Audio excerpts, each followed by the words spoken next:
Il personaggio di Tina Merlin ha sbandato su molte attrici prima di trovare quella giusta e alla fine devo dire Laura l'ha interpretata magicamente, perché è una donna che ha sentito molto il personaggio ideologicamente, poi lei è proprio così nervosa, caratteriale, umorale. Sentite cosa scrive la Merlin.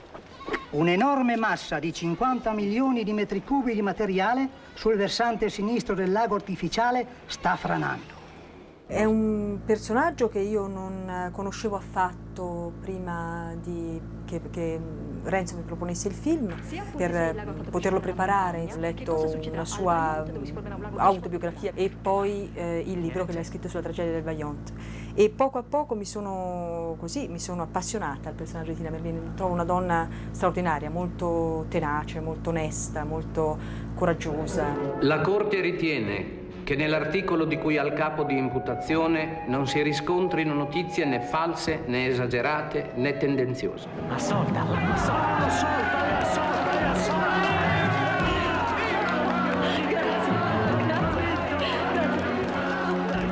Io sono Ancilla e Ancilla è una ragazza che nasce e cresce a Longarone, che è questo paese che sta ai piedi della diga che viene costruita. Volevo farti assaggiare una cosa. Voi del Vajont non li conoscete.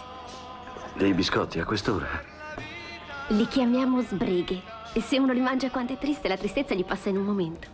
Io nella storia mi innamoro di quest'uomo, di questo ragazzo che invece è di Erta ed è un paesino che sta vicino alla diga che stanno costruendo. No! No! Ah, non si ode! Blasco Giurato, che è un grande professionista, secondo me uno dei più grandi direttori di fotografia che ci siano in Italia oggi, è abituato a stare alla macchina da presa. Io sto in macchina da 30 anni, non riesco a girare se fisicamente non opero la macchina da presa e quindi soffro un po' questa condizione di forzatura.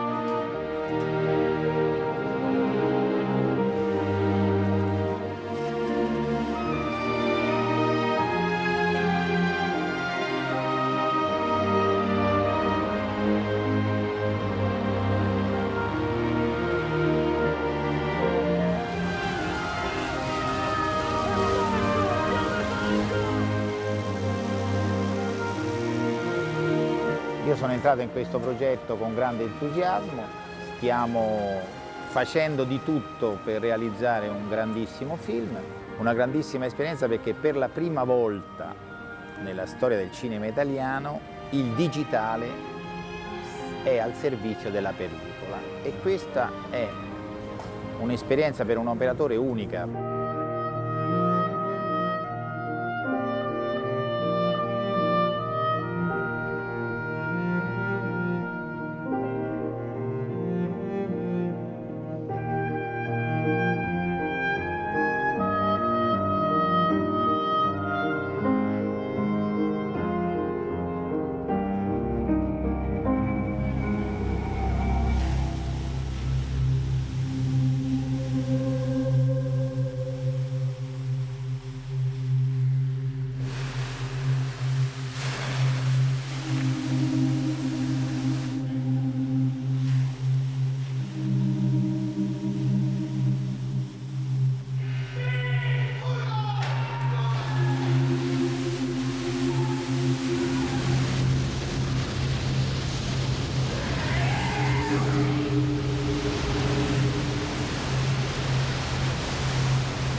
Siamo ricorsi anche al motion control, che è un mezzo meccanico che ripete millimetricamente ogni volta la stessa ripresa. Questo al fine di permetterci di fare anche dei movimenti di ripresa durante la replicazione dei vari segmenti della diga che abbiamo costruito.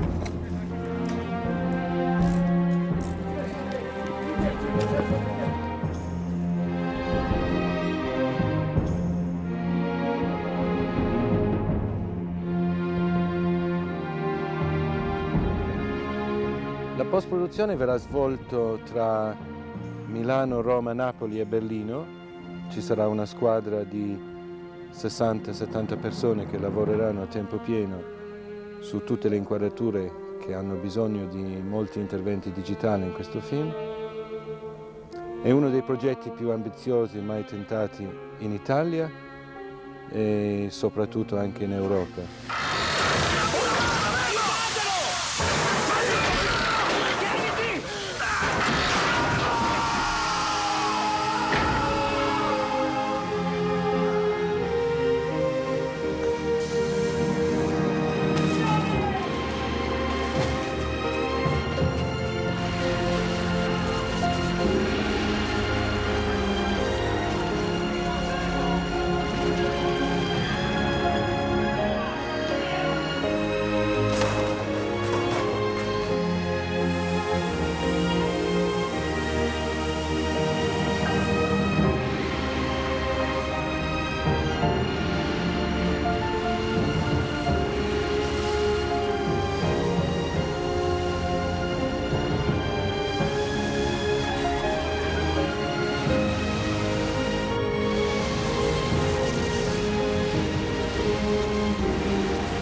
Il bello di questo lavoro è l'aspetto di gioco, ludico. Vedi che nonostante si fatichi c'è molta componente di gioco e di divertimento. E quindi poter lavorare con una troupe così per 3 anni su un progetto così grosso, quando uno lo finisce è soddisfatto, insomma, poi penserò al resto.